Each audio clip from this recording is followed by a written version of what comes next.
Το 1995 αυτή η οικογένεια βυθίστηκε σε ένα ζωντανό εφιάλτη.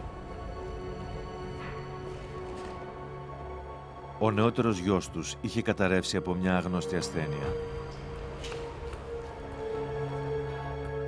Μέσα σε ένα χρόνο πέθανε από μια μυστηριώδη επιδημία που πιστεύετε ότι έχει πάρει άλλες 30 ζωές. Δεν μου προκαλούν καμία έκπληξη αυτά τα αίτια. Είναι τόσο παράξενα που ξεπερνούν κάθε φαντασία.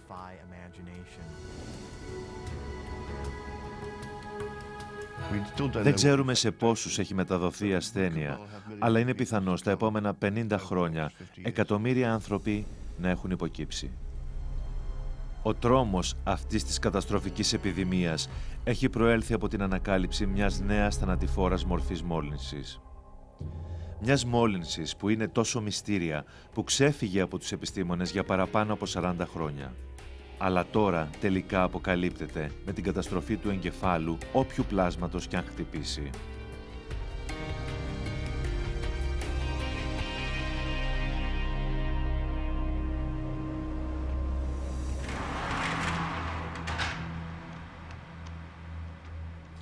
Κάτι το μυστηριώδες σκοτώνει ανθρώπους στην Ευρώπη.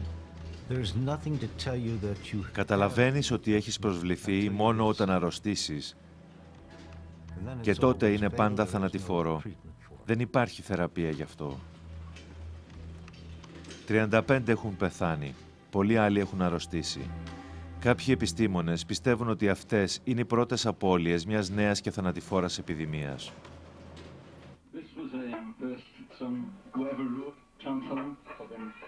Ένα από τα πρώτα θύματα ήταν ο νεαρός Εγγλέζος Πίτερ Χολ, που ήταν κιθαρίστας σε μια τοπική ορχήστρα. Ήταν ένας ζωηρός νέος με πολύ χιούμορ και πολύ καλή μνήμη. Και τότε η βραχυχρόνια μνήμη του άρχισε να έχει διαλύσεις και απέκτησε ένα παράξενο τρεμούλιασμα στα χέρια του.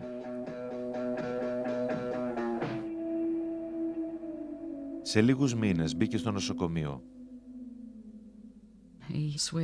Όταν περπατούσε, παραπατούσε, κουτουλούσε πάνω στις πόρτες και ο συντονισμός του ήταν φρικτός. Θα λέγαμε ότι δεν είχε καθόλου συντονισμό. Οι γιατροί του Πίτερ βρισκόντουσαν σε σύγχυση. Δεν είχαν ξαναδεί κάτι τέτοιο. Δεν ήξεραν βέβαια ότι αυτά τα συμπτώματα είχαν ξαναφανεί 40 χρόνια πριν στην άλλη πλευρά του πλανήτη.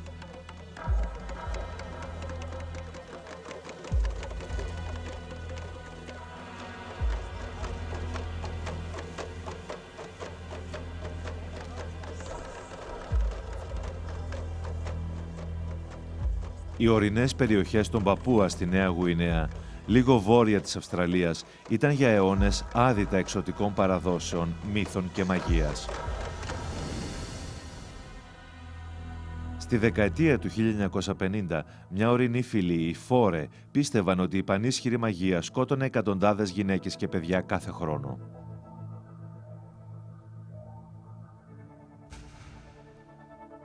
Την ονόμασαν Κουρού, που σήμαινε τρέμουλο από κρύο και φόβο.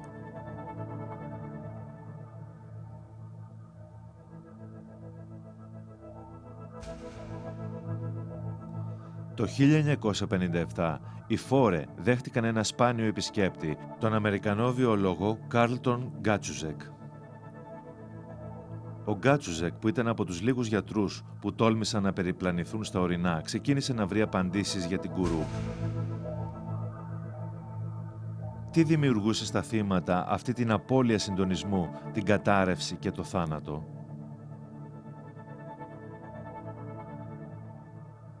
Τα συμπτώματα υπενήσονταν μία ασθένεια του κεντρικού νευρικού συστήματος. Κι έτσι, ο Γκάτσουζεκ συγκέντρωσε ιστούς εγκεφάλων των θυμάτων και τα έστειλε για ανάλυση στις Ηνωμένες Πολιτείες.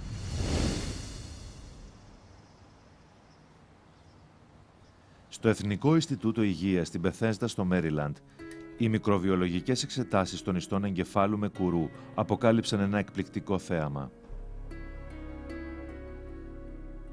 Κάτι είχε σκοτώσει τόσα πολλά κύτταρα εγκεφάλου και είχε αφήσει τόσες τρύπες που ο εγκέφαλος έμοιαζε με σφουγγάρι.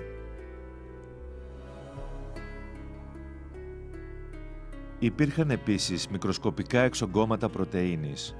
Αυτά τα εξογκώματα, οι πλάκες πρωτεΐνης, είχαν βρεθεί στη γεροντική ασθένεια Creutzfeldt-Jakob ή CJD και την πάθαινε ένας άνθρωπος στο εκατομμύριο. Πώς θα μπορούσε αυτή η σπάνια ασθένεια να προσβάλλει τόσους πολλούς σε μία φυλή? Η CJD ποτέ δεν θεωρήθηκε σαν μεταδοτική ασθένεια, αλλά μετά από 2 χρόνια μια νέα εξέλιξη ήρθε να αμφισβητήσει αυτή την άποψη. Τον Ιούλιο του 1959 είδα αυτή την απεικόνιση της ασθένειας κουρού.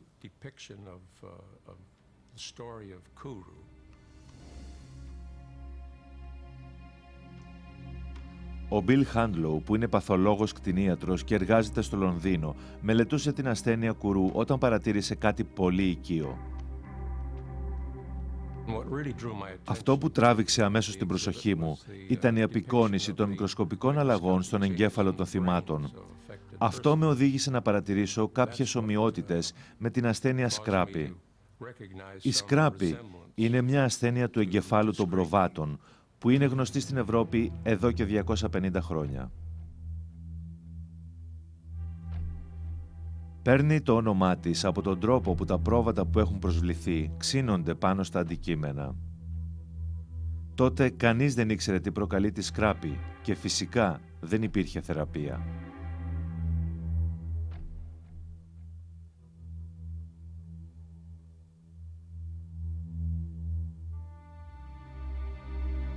Ό,τι και να ήταν, αυτό το μικρόβιο ήταν πολύ σκληρό. Άντεχε στο βράσιμο, στην ψήξη, στα αντιβιωτικά, στα απολυμαντικά, ακόμα και στην ακτινοβολία και σε όλους τους ιούς και τα βακτηρίδια. Κι όμως, η Scrapie συμπεριφερόταν σαν ιός ή βακτηρίδιο και μεταδιδόταν από το ένα πρόβατο στο άλλο.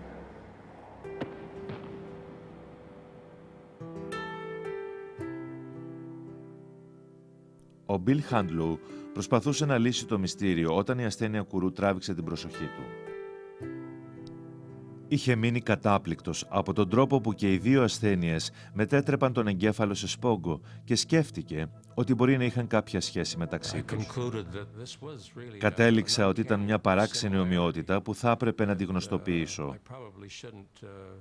Έγραψα αυτό το μικρό γράμμα που αργότερα δημοσιεύτηκε στο Lancet, στο οποίο τόνιζα τις ομοιότητες που παρατήρησα μεταξύ των 2 ασθενειών.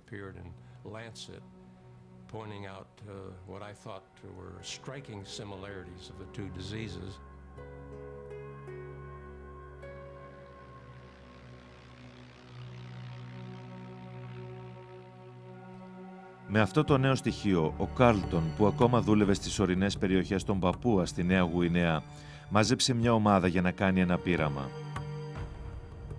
Ήθελε να δοκιμάσει αν η ανθρώπινη ασθένεια μπορούσε να μεταδοθεί όπως και η ασθένεια των προβάτων.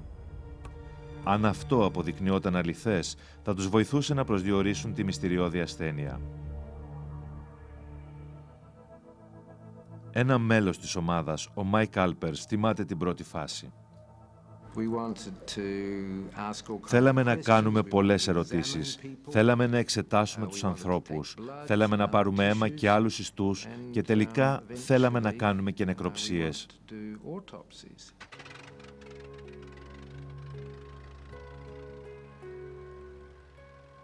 Ο Άλπερς μάζεψε περισσότερα δείγματα από εγκεφάλους με την ασθένεια κουρού και τα προώθησε σε ένα άλλο μέλος της ομάδας, τον Clarence Gibbs, στο Εθνικό Ινστιτούτο Υγείας στο Μέριλαντ.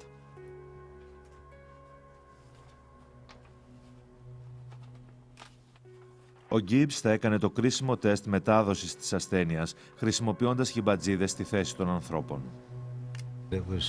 Ήταν μια διαδικασία εμβολιασμού από ομοιογενοποιημένο ανθρώπινο εγκέφαλο στον εγκέφαλο αυτών των ζώων, σε πολύ μικρές δόσεις. Αυτοί οι χιμπατζίδες ήταν φίλοι μας και τους είχαμε δώσει ονόματα. Ξέραμε τις προσωπικότητές τους, τους φροντίζαμε προσεκτικά και τους εξετάζαμε συχνά. Αν μετά από 10 χρόνια τίποτα δεν θα είχε συμβεί, θα θεωρούσαμε το πείραμα αρνητικό.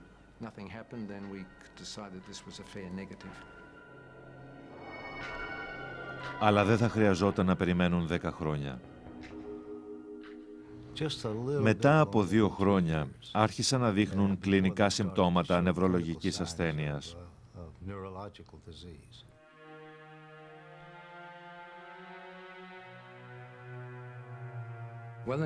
Όταν άρχισαν να καταραίουν οι χιμπατζίδες, έδειξαν χαρακτηριστικά που ήταν ίδια με τις ασθένειας κουρού. Υπήρχε σύσπαση μειών και μια χαρακτηριστική έκφραση με απλανές βλέμμα στα πρόσωπα των ζώων. Αισθανθήκαμε κατάθλιψη γιατί είχαμε συνδεθεί πολύ με αυτά τα ζώα. Έχω κάποιο φροντιστή ζώων πολλά χρόνια μαζί μου. Όταν τα είδε σε αυτή την εκφυλιστική κατάσταση, έβαλε τα κλάματα.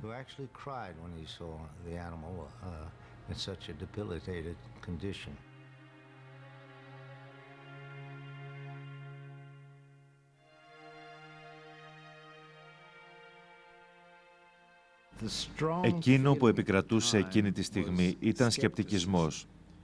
Υπήρχε μια ενδόμηχη απροθυμία να αποδεχτούμε το γεγονός ότι αυτά τα ζώα είχαν προσβληθεί με κάτι που θα μπορούσε να ήταν η κουρού.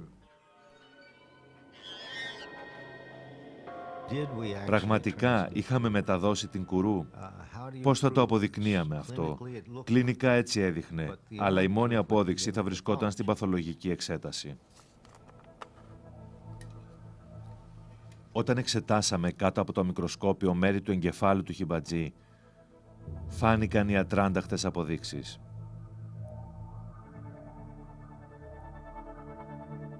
Έμοιαζαν σαν σφουγγάρια. Η ομάδα απέδειξε ότι η κουρού ήταν μεταδοτική. Και τότε επινοήσαμε τη φράση «μεταδοτική σπογκώδης εγκεφαλοπάθεια». Με τα χρόνια, η μεταδοτική σπογκώδης εγκεφαλοπάθεια, ή TSE, θα αναδεικνυόταν σαν μία από τις θανατηφόρες ομάδες των ασθενειών του εγκεφάλου. Ασθένειες που θα απειλούσαν ζωές, πόρους ζωής και ολόκληρες οικονομίες.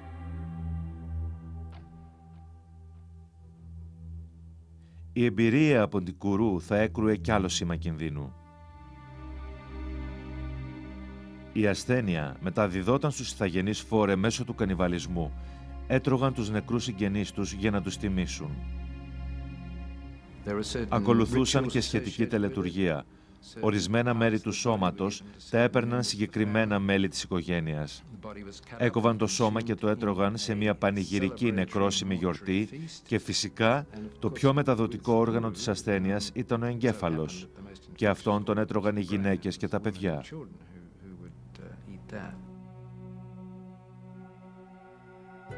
Πιστεύουμε ότι η επιδημία ξεκίνησε πριν από πολλές γενιές, όταν ένα μέλος της φυλής προσβλήθηκε από τη σπάνια ασθένεια Jacobs. Ήταν μεγάλη ατυχία ότι σε αυτή την ομάδα πριν από κάποιες γενιές, μία περίπτωση της σπάνιας ασθένειας Jacobs με ποσοστό 1 στο 1 εκατομμύριο να συμβεί ήταν η αιτία και η πηγή αυτής της φοβερής επιδημίας.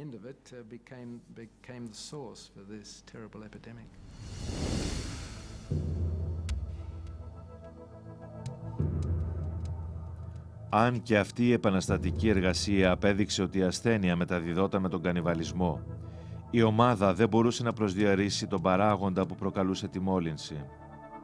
Δεν φαινόταν να είναι ιός ή βακτηρίδιο, αλλά σαν να ήταν κάτι καινούριο. Συνειδητοποιήσαμε ότι αυτό που κατορθώσαμε να πετύχουμε ήταν μόνο η αρχή. Δεν ήταν η απάντηση. Απλά ανοίξαμε την πόρτα. 30 χρόνια αργότερα, αυτή η πόρτα έδειχνε κάποιο φως στην τραγική ασθένεια του Πίτερ Χολ. Αν και τα συμπτώματα έμοιαζαν με την κουρού, δεν υπήρχε λόγος συσχέτισής τους. Η μητέρα του και οι γιατροί του έψαχναν για απαντήσεις στο σκοτάδι. Έφεραν και άλλους νευρολόγους που και αυτοί εξέτασαν τον Πίτερ με τα ίδια αποτελέσματα. Είπαν ότι δοκίμασαν τα πάντα, εξέτασαν τα πάντα και δεν μπορούσαν να βρουν τίποτε.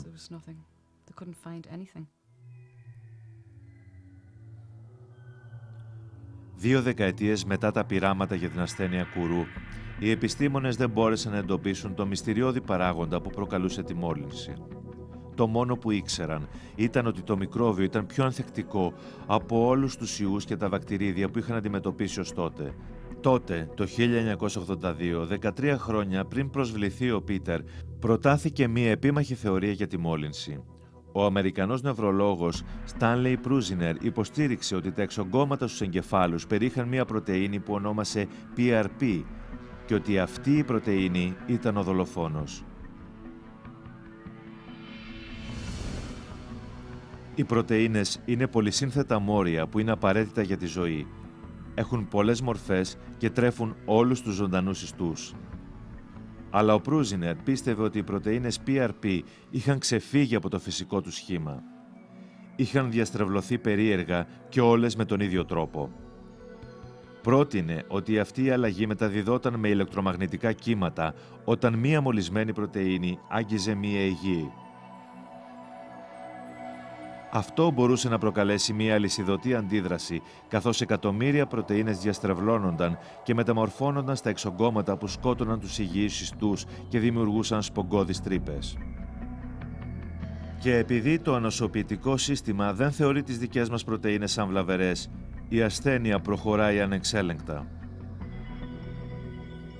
Ο Προύζινερ ονόμασε αυτές τις μολυσμένες πρωτεΐνες prions και πιστεύεται ότι όπως και ο καρκίνος είναι μέρος ενός υγιού σώματος που τρελαίνεται. Άραγε ο Προύζινερ ανακάλυψε ένα καινούριο τρόπο λίμωξης. Τότε πολύ λίγοι επιστήμονες το πίστευαν. Οι πρωτεΐνες δολοφόνοι ήταν κάτι πολύ παράξενο και να το φανταστείς ακόμα.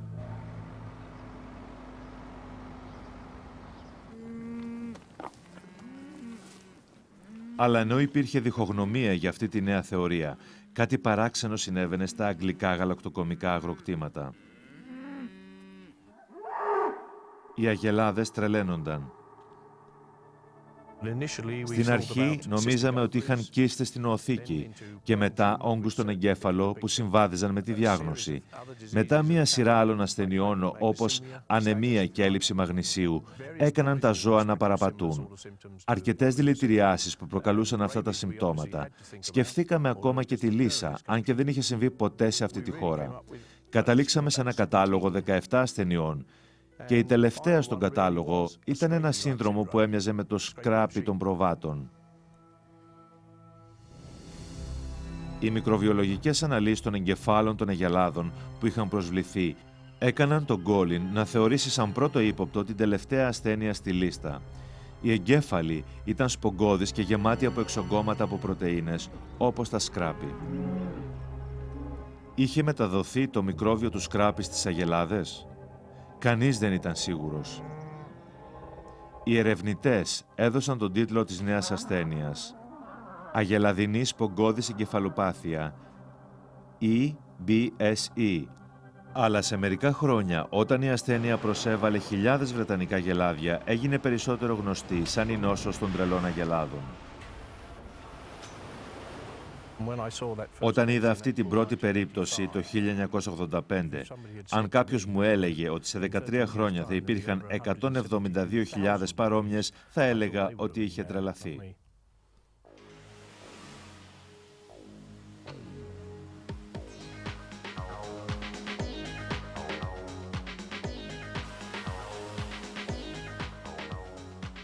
Αν η ασθένεια σκράπι είχε περάσει από τα πρόβατα στα μοσχάρια, οι επιστήμονες υποπτεύονταν ότι θα είχε γίνει εδώ. Τα σφαγεία στη Βρετανία, εκτός από το κρέας, έβγαζαν και τα εντόστια, τα μυαλά και τα κόκαλα, γιατί όλα πουλιόντουσαν.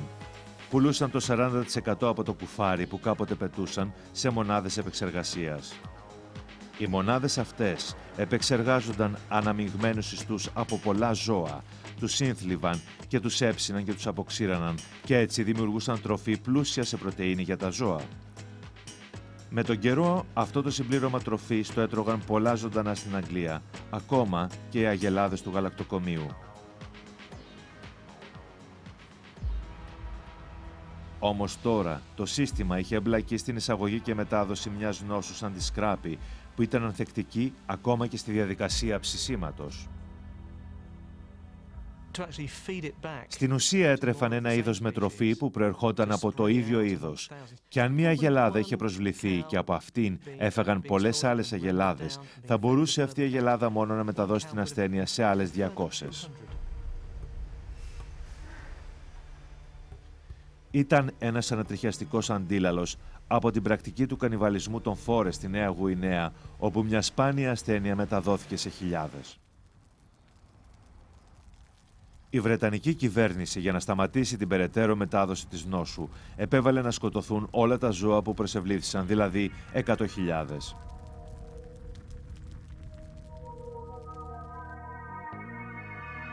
Παρά τις αποζημιώσεις που δόθηκαν, απειλούνταν οι πόροι ζωής των Βρετανών κτηνοτρόφων. Αλλά τα πράγματα θα γινόντουσαν ακόμα χειρότερα. Υπήρχε ανησυχία ότι τα γελάδια δεν ήταν τα μόνα ζώα που ήταν ευάλωτα στην ασθένεια των τρελών αγελάδων. Ανακάλυψα ότι υπήρχε πιθανότητα 70% ότι οποιοδήποτε είδος με αυτή τη νόσο θα μπορούσε να τη μεταδώσει σε οποιοδήποτε άλλο συγκεκριμένο είδος. Δεν μπορούσες να αγνοήσεις ότι η νόσος των τρελών αγελάδων ήταν επικίνδυνη για τους ανθρώπους.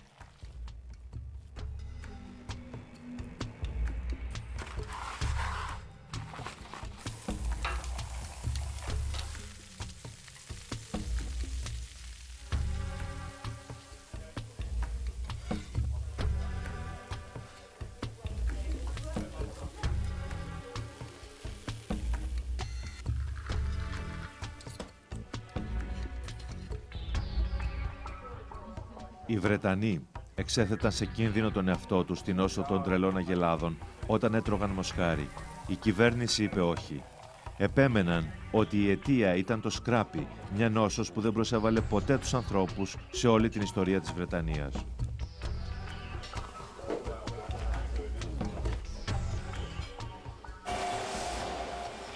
Αλλά το βρετανικό κοινό δεν είχε πιστεί. Η νόσος των τρελών αγελάδων απειλούσε τώρα μια βιομηχανία δισεκατομμυρίων δολαρίων, καθώς και τη διεθνή φήμη της Βρετανίας. Χρειάζονταν πιο αυστηρά μέτρα.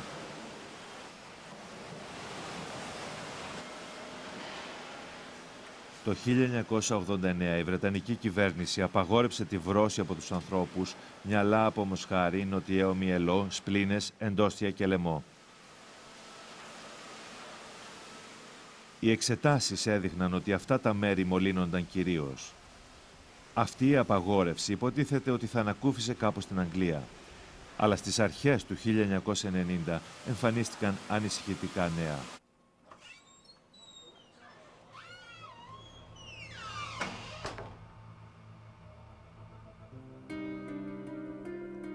Τα ποντίκια πειραματόζωα που έφαγαν κρέας από τις τρελές αγελάδες αρρώστησαν και πέθαναν μέσα σε μερικούς μήνες.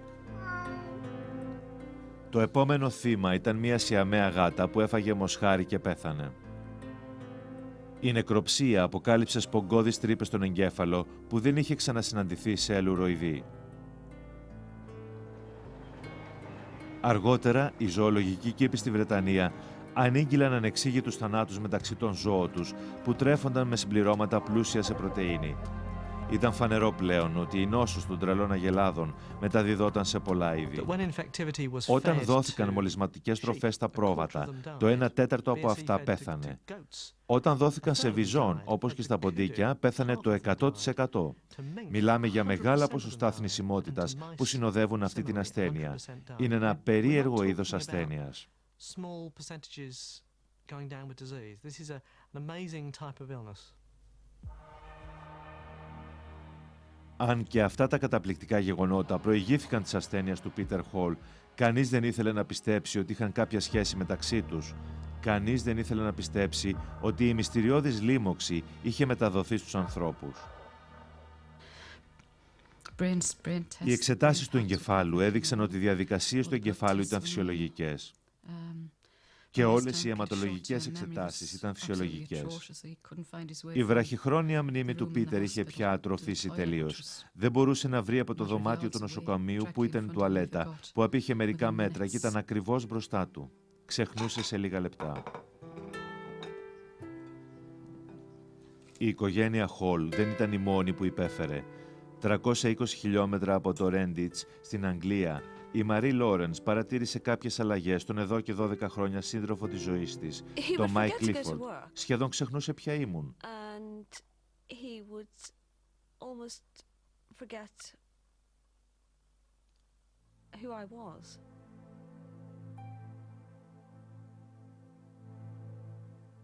Όπως και ο Πίτερ Χολ, ο Μάικ έκανε εξετάσεις ρουτίνας, αλλά δεν έδειξαν τίποτα. Η κατάστασή του χειροτέρευε και η Μαρία άφησε τη δουλειά της σαν νοσοκόμα για να περιποιείται τον Μάικ στο σπίτι.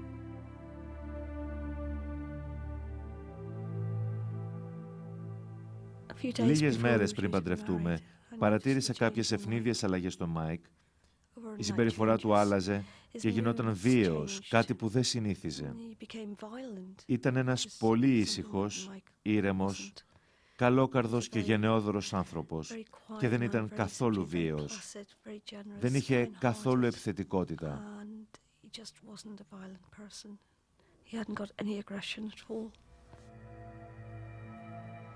Η Μαρή και η Φράνσις έβλεπαν απελπισμένες τους αγαπημένους τους να χάνονται και να μην μπορούν να κάνουν τίποτα.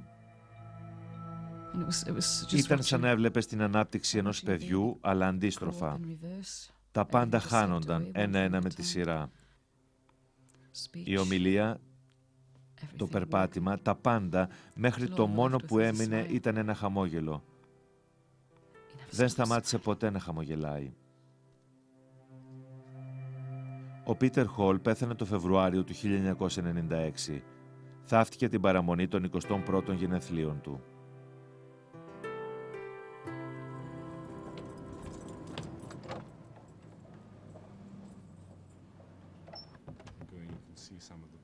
Όταν οι επιστήμονες εξέτασαν τον εγκέφαλο του Πίτερ, βρήκαν σπογγοειδείς τρύπες.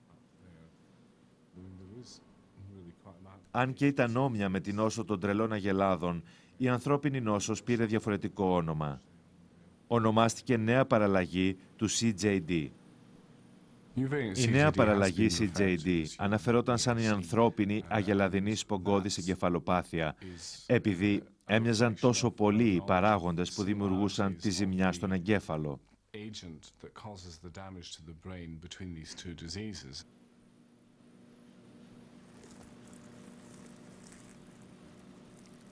Πολλά είδη προσβάλλονταν πλέον από ασθένειες του εγκεφάλου. Αν και όλες είχαν κάποιες μικρές διαφορές, ο κοινός παράγοντας ήταν οι δολοφονικές πρωτεΐνες. Τα prions του Stanley Prusiner.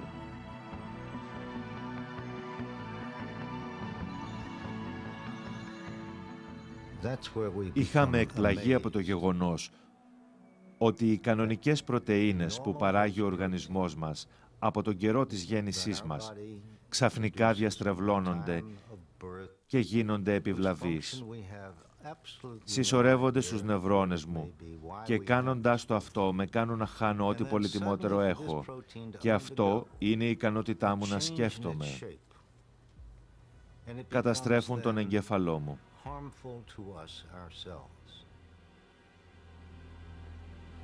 It accumulates in my neurons and in so doing causes me to lose the most precious thing I have, and that is my ability to think. It destroys my brain. Το 1996 τα prions είχαν σκοτώσει τουλάχιστον 10 ανθρώπους.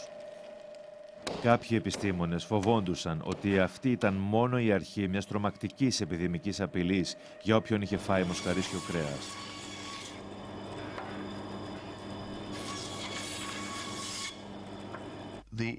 Η έκθεση του πληθυσμού της Βρετανίας σε μοσχαρίσιο κρέας που είχε προσβληθεί από CJD είναι το μεγαλύτερο διεθνές πείραμα που έγινε ποτέ. Είναι πιθανά μεγαλύτερο από οτιδήποτε συνέβη στο Δεύτερο Παγκόσμιο Πόλεμο.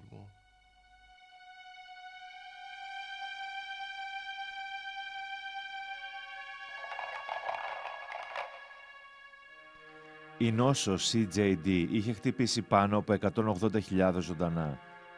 Άραγε θα ακολουθούσαν και οι άνθρωποι. Οι επιστήμονες μάχονταν να βρουν απαντήσεις. Αν και φαινόταν ότι η νόσος των τρελών αγελάδων είχε προσβάλει τους ανθρώπους, δεν υπήρχε επιστημονική απόδειξη γι' αυτό. Το 1996 έγινε μια προσπάθεια για να απαντηθεί το ερώτημα και μεταφέρθηκαν ανθρώπινες πρωτεΐνες σε ποντικούς. Χρησιμοποιήσαμε ποντίκια που ήταν γενετικά μεταλλαγμένα. Είχαμε μεταλλάξει τα ποντίκια ώστε να παράγουν τις ανθρώπινες πρωτεΐνες prions. Και γίνεται πιο δεκτικό στη CJD και αυτός είναι ο λόγος που χρησιμοποίησαμε αυτό το είδος πειραματόζωου, γιατί μπορούμε έτσι να μελετήσουμε όλες τις ανθρώπινες ασθένειες του prion με λεπτομερή τρόπο και να τις συγκρίνουμε με τη νέα μεταβλητή CJD.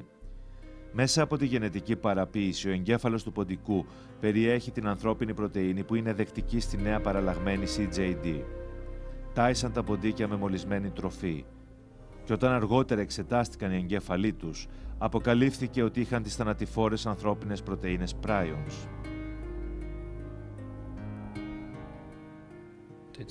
Φαίνεται να μπορεί να ξεπερνά τα εμπόδια του διαφορετικού είδους δια της στοματικής οδού.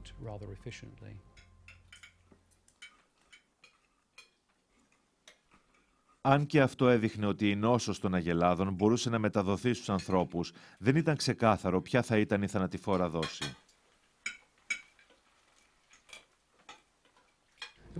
Δεν ξέραμε ποια δόση BSE θα ήταν θανατηφόρα για τον άνθρωπο και αν μπορούσε να την πάρει σε μία δόση ή να συσσωρεύεται σε μικρές, επαναλαμβανόμενες μικρότερες δόσεις. Και αυτό παραμένει άγνωστο προς το παρόν. Η συνεχιζόμενη αβεβαιότητα δεν είναι μόνο βρετανικό δίλημμα. Και άλλες ευρωπαϊκές χώρες ανέφεραν κρούσματα της νόσου των τρελών αγελάδων στα κοπάδια τους και πιστεύουν ότι προήλθαν από εισαγόμενα μοσχαρίσια μολυσμένα κρέατα πριν την απαγόρευση.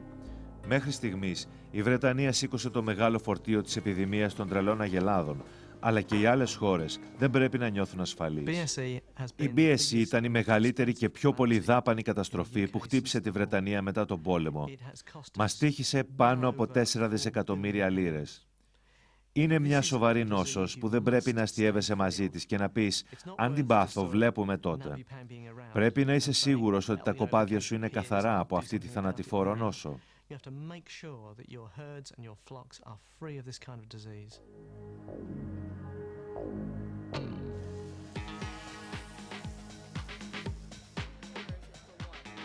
Στις Ηνωμένες Πολιτείες Αμερικής, 8 στις 10 οικογένειες τρώνε βοδινό. Καταναλώνεται ετησίως από τις υπεραγορές, από τα εστιατόρια και από τα fast food κρέας αξίας 50 δισεκατομμυρίων δολαρίων. Οι κτηνοτρόφοι στην Αμερική εκτρέφουν πάνω από 100 εκατομμύρια γελάδια και αυτή είναι η μεγαλύτερη κτηνοτροφική επιχείρηση στον κόσμο. Αν η νόσος των τρελών αγελάδων χτυπήσει εκεί, τόσο οι πολίτες των Ηνωμένων Πολιτειών όσο και η οικονομία τους θα κινδυνεύσουν σοβαρά.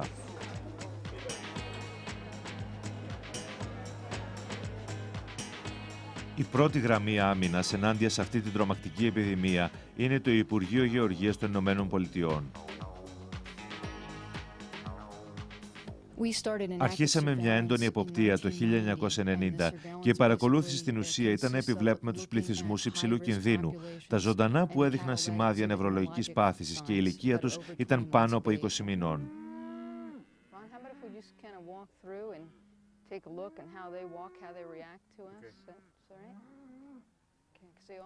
Η εποπτεία γίνεται σε όλη τη χώρα από κτηνιάτρους που ψάχνουν για σημάδια νόσου του εγκεφάλου στα κοπάδια της περιοχής τους. Τα κοπάδια της Αμερικής είχαν απομονωθεί από αυτά της Ευρώπης από τότε που απαγορεύτηκε η εισαγωγή τους το 1989. Οι αγελάδες θα πρέπει να είναι ασφαλείς, αν και υπάρχουν κάποιοι που πιστεύουν ότι η νόσος των τρελών αγελάδων μπορεί να μεταδοθεί και από άλλη πηγή. Πιστεύω ότι ενώ το πρόγραμμα εποπτείας του Υπουργείου Γεωργίας είναι προς τη σωστή κατεύθυνση, ψάχνουν για λάθος πράγμα. Ο επιστημονικός σύμβουλος Μάικλ Χάνσεν ανησυχεί ότι η βρετανική νόσος μπορεί να μην είναι ο μεγαλύτερος κίνδυνος στους Αμερικανούς καταναλωτές. Πιστεύει ότι οι καταναλωτές απειλούνται από ένα είδος μολυσματικής ασθένειας που παραφυλάει στα αμερικανικά κοπάδια και είναι ανεξέλεκτο. Ψάχνουν μόνο για τα κλασικά συμπτώματα της βρετανικής νόσου, μεγάλης έκτασης σπογγοειδούς φθοράς, αλλά πρέπει να ψάξουν για πιο υπούλα συμπτώματα.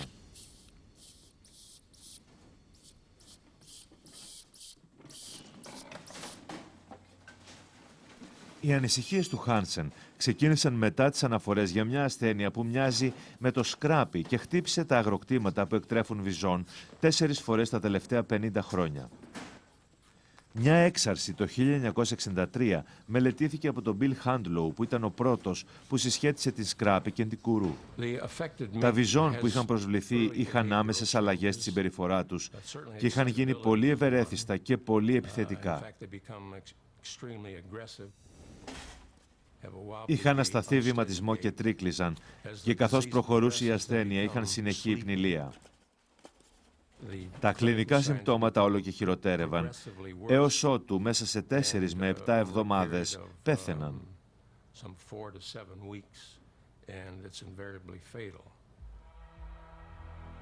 Όταν ο Handlow εξέτασε τους εγκεφάλους των νεκρών βυζών, είδε σπογγοειδείς τρύπες που του θύμισαν τη σκράπη. Υπήρχε και κάποιο άλλο στοιχείο. Η ασθένεια δεν είχε μεταδοθεί στα άγρια βυζών, αλλά μόνο σε αυτά που ήταν στα αγροκτήματα και που τρέφονταν από τομάρια νεκρών ζώων. Ο Handlow στην αρχή νόμισε ότι απέκτησαν την νόσο επειδή έτρωγαν νεκρά πρόβατα. Με το πέρασμα του χρόνου καταλήξαμε ότι η ιστή από πρόβατα δεν ήταν μέρος της τροφής των βυζών και είναι πιο πιθανό ο μεταδοτικός παράγοντας να προήλθε από γελαδινούς ιστούς που υπήρχαν στην τροφή τους.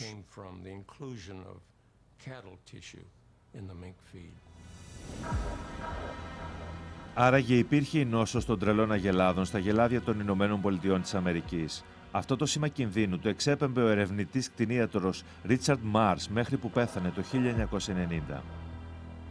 Στα μέσα της δεκαετίας του 1980, ο Μάρς περιέγραψε μια άλλη επιδημία, όπου οι εκτροφείς βυζών ορκιζόντουσαν ότι δεν τάισαν ποτέ τα βυζών με κρέας από μολυσμένα ζώα ή από άρρωστες αγελάδες. Oh, girl. Can you get up for me here, baby? Come on, baby. Let's get up. Ο όρος «πεσμένες αγελάδες» είναι υποκοριστικό για τις αγελάδες που βρέθηκαν νεκρές ή παράλυτες. Αυτή η αγελάδα βρίσκεται κάτω από πιασμένο νεύρο. Θα αναρρώσει μέσα στη μέρα. Στο παρελθόν, κάποιες πεσμένες αγελάδες που δεν ανάρρωσαν έγιναν τροφή για τα βυζόν. Μετά από επεξεργασία, δόθηκαν σαν τροφή και στις αγελάδες.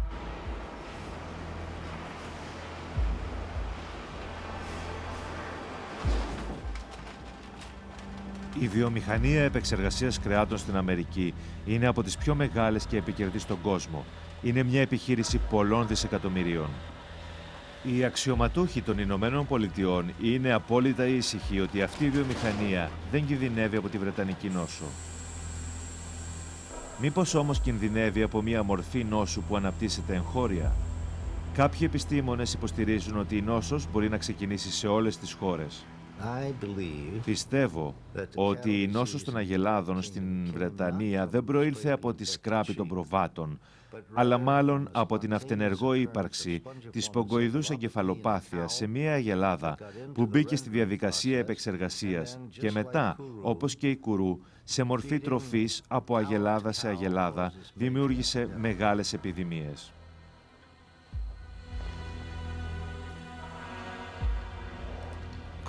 Θα μπορούσε να συμβεί στις Ηνωμένες Πολιτείες Αμερικής? Βεβαίως και θα μπορούσε, αν και πιστεύω ότι μια τέτοια πιθανότητα είναι πολύ απομακρυσμένη. Ο ερευνητής υγείας Ρίτσαρντ Μάρς ήταν πιο απαισιόδοξος. Ήταν σίγουρος ότι είχε αναπτυχθεί στα γελάδια μια μορφή νόσου τρελών αγελάδων, αλλά το Υπουργείο Γεωργίας δεν μπόρεσε να αποδείξει αυτή τη θεωρία. Προσπαθήσαμε να ερευνήσουμε αυτή τη θεωρία.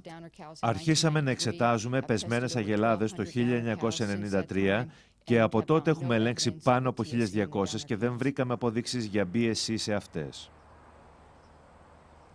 Το Υπουργείο επιμένει ότι θα εντοπιστεί πρώτα στα ζώα η μόλυνση από πράιον πριν προλάβει να μεταδοθεί με την τροφική αλυσίδα στους ανθρώπους. Εδώ, στα εθνικά κτηνιατρικά εργαστήρια στο Ames στην Αϊόβα, παραλαμβάνουν συχνά κεφαλές ζώων από όλη τη χώρα.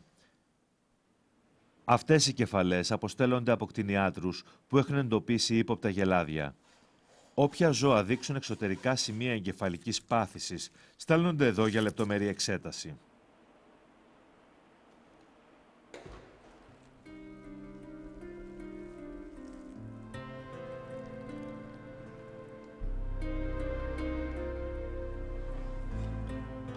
Κομμάτια του εγκεφάλου κόβονται σε φέτες και εξετάζονται κάτω από το μικροσκόπιο για πιθανές ενδείξεις πογκοειδών τρυπών.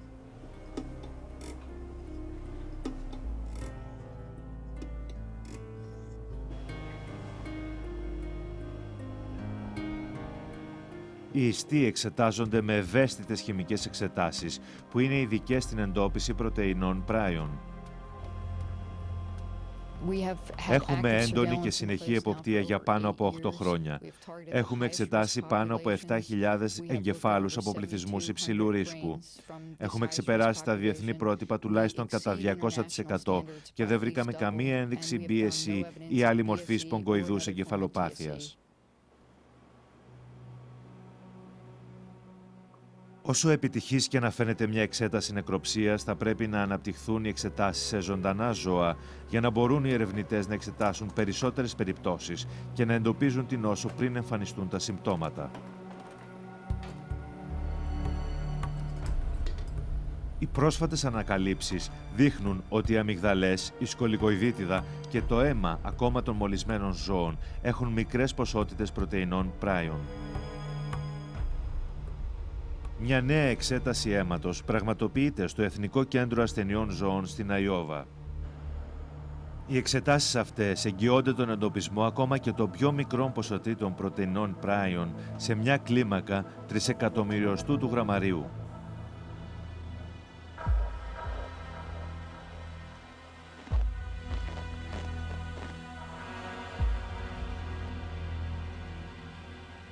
Για ακόμα μεγαλύτερη προστασία του καταναλωτή, η Επιτροπή Φαρμάκων και Τροφίμων έχει απαγορέψει να τρέφονται αγελάδες, πρόβατα και βυζών το ένα από το άλλο. Αν και έχουμε λάβει αρκετά μέτρα προστασίας, δεν είχαμε την απόλυτη εξασφάλιση όχι μόνο για τα γελάδια, αλλά και για την προστασία της υγείας του κοινού και γι' αυτό επιβάλαμε αυτή την απαγόρευση.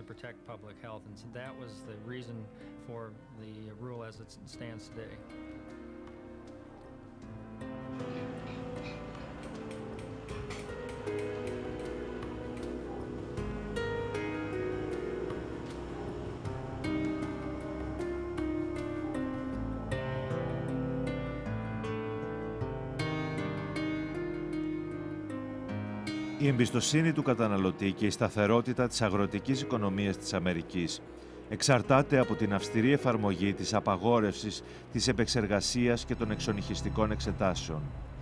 Αν και δεν είχε αναφερθεί καμία μετάδοση της νόσου σε ανθρώπους, δεν μπορούμε να αποκλείσουμε αυτή την πιθανότητα.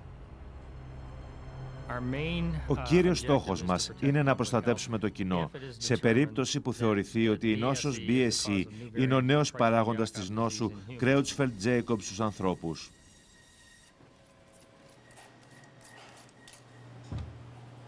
Οι Βρετανοί ακόμα ανησυχούν κατά πόσον τα κρέατα είναι ακίνδυνα για την υγεία τους.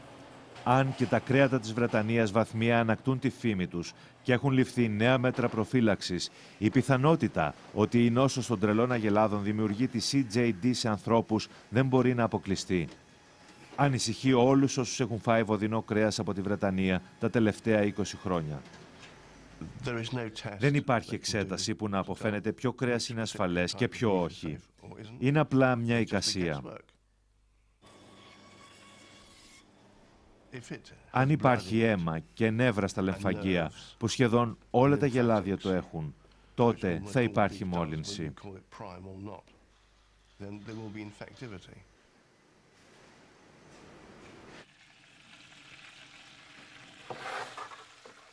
Η αβεβαιότητα γίνεται μεγαλύτερη από τη μεγάλη περίοδο επόασης της νόσου των τρελών αγελάδων. Τα προσβεβλημένα γελάδια μπορεί να έχουν φαγωθεί ή υποστεί επεξεργασία πριν φανούν τα συμπτώματα της ασθένειας. Αποδεικνύεται ότι θα έχουμε φάει περίπου 900.000 αγελάδες που είχαν την νόσο και δεν είχαν δείξει ακόμα συμπτώματα. Όλοι στη Βρετανία έχουν φάει περίπου 50 γεύματα από συστατικά που προέρχονται από αγελαδινό κρέας με BSE.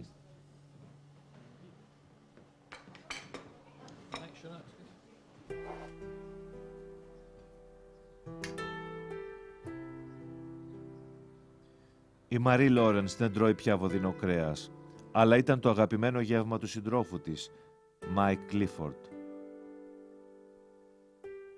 Το 1996 ο Μάικ ήταν τόσο άρρωστος που δεν μπορούσε να εργαστεί. Η κατάστασή του είχε χειροτερέψει και βρισκόταν σε πλήρη σύγχυση. Προσπαθούσα να του μιλήσω για την καθημερινότητα και για τη δουλειά του που την αγαπούσε πάρα πολύ. Θυμόταν όλα τα πράγματα που του έλεγα. Έβλεπε την αλλαγή στην έκφραση του προσώπου του και έκλαιγε.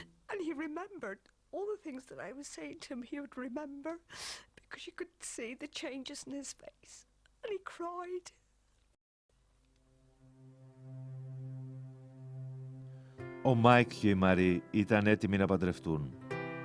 Αν και η ασθένεια είχε εξασθενήσει πολύ το Μάικ, εκείνος επέμενε να προχωρήσει στο γάμο.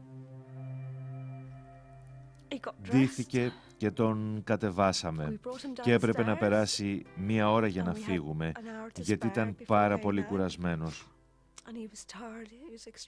Τον ξαπλώσαμε στον καναπέ για να ξεκουραστεί. Δεν τα καταφέραμε. Πέθανε εκεί, στον καναπέ.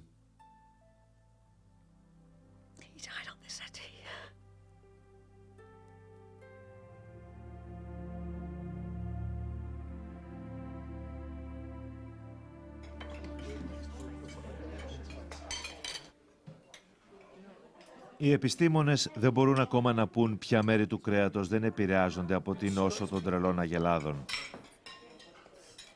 Αλλά κάποιοι ερευνητές δεν το διακινδυνεύουν και ψάχνουν για μια διαγνωστική εξέταση για τους ανθρώπους. Πρέπει να ανακαλύψουμε σε πόσους ανθρώπους έχει μεταδοθεί η νόσος για να ξέρουμε ποιο θα είναι το επόμενο βήμα μας. Πιστεύω να έχουμε βρει μια διαγνωστική εξέταση στα επόμενα 3 με 5 χρόνια και στην ίδια περίοδο να έχουμε βρει και κάποιο είδος θεραπείας.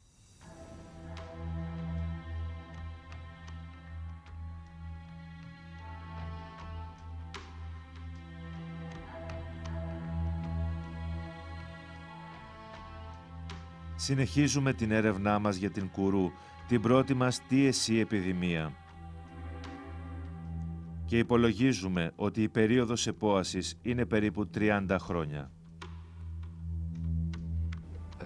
Και νομίζω ότι αυτό είναι κάποιο μήνυμα και για άλλες επιδημίες TSC.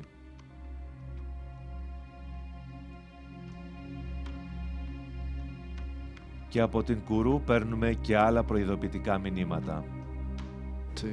Ότι από βιολογικής άποψης είναι καλό να αποφεύγετε να τρέφουμε τα νεογνά κάποιου είδους από το ίδιο είδος.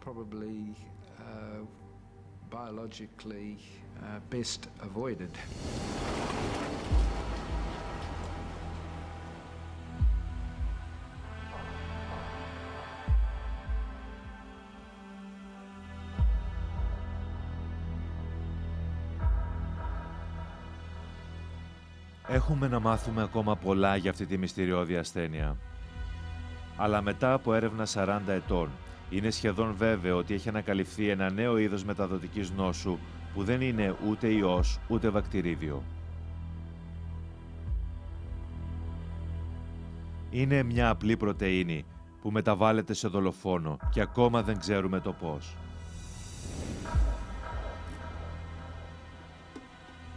Αυτή η απίστευτη επίγνωση έδωσε το βραβείο Νόμπελ στον Γκάτζουζεκ και στον Στάνλεϊ Προύζινερ. Αλλά για τους επιστήμονες και τις κοινωνίες τους, το μεγάλο βραβείο δεν έχει κερδιθεί ακόμα. Νομίζω ότι το σημαντικό ερώτημα στο οποίο όλοι θα θέλαμε να απαντήσουμε και όποιος το απαντήσει θα κερδίσει το τρίτο βραβείο Νόμπελ είναι το τι είναι εκείνο που πυροδοτεί τη μετατροπή της φυσιολογικής πρωτεΐνης σε ανώμαλη πρωτεΐνη.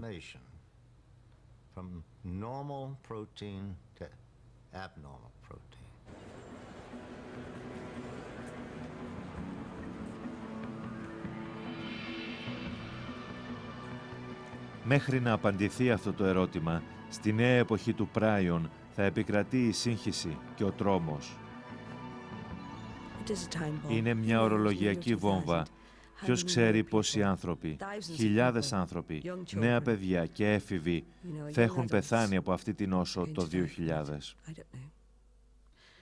Νομίζω ότι έχουμε 30 χρόνια μπροστά μας για να μάθουμε αν έχει περάσει ο κίνδυνος. Μετά από 30 χρόνια οι άνθρωποι ακόμα πεθαίνουν από την κουρού. Και νομίζω ότι αυτό ισχύει και για την BSE. Μετά από 30 χρόνια θα μάθουμε αν φτάσαμε στο τέλος του δρόμου.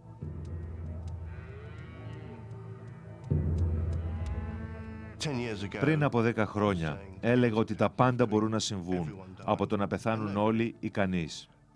Τώρα μπορούμε να πούμε ότι το λιγότερο θα πεθάνουν 20 και το περισσότερο θα πεθάνουν 30 εκατομμύρια άνθρωποι. Αλλά δεν μπορούμε να πούμε τίποτε περισσότερο από αυτό.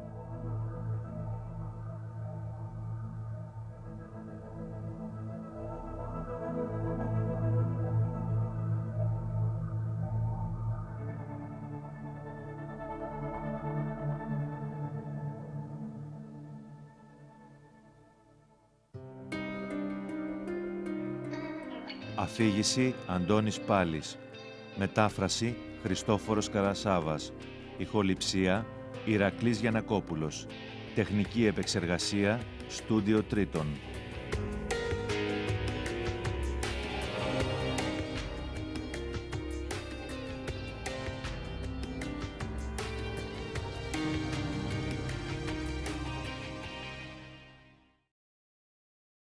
Διανομή παραγωγή Αλφα Media.